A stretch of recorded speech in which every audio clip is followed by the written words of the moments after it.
Tadi aku pergi Sungai Wang. Lepas tu aku jumpa melukis Toy Story ni. Aku tengok dia dah letak kad dekat atas ni. So kiranya akan dapat yang alien ni lah. Betul ke? Kau nak tahu betul ke tak? Kita kena buka.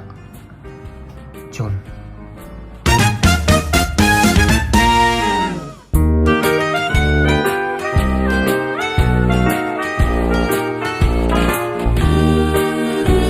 Betul ke geng kita akan dapat yang alien ni?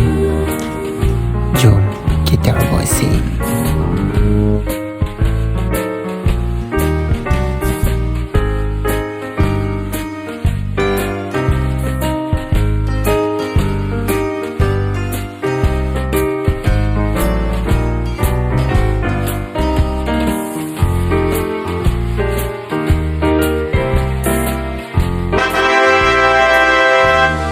Wih, betul lah guys, kita dapat yang alien ni.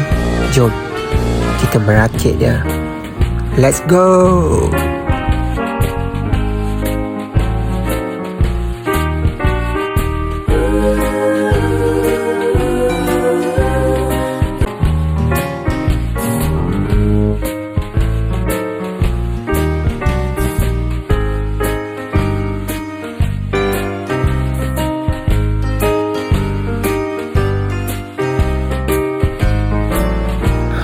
Ni lah guys, hasil akhirnya.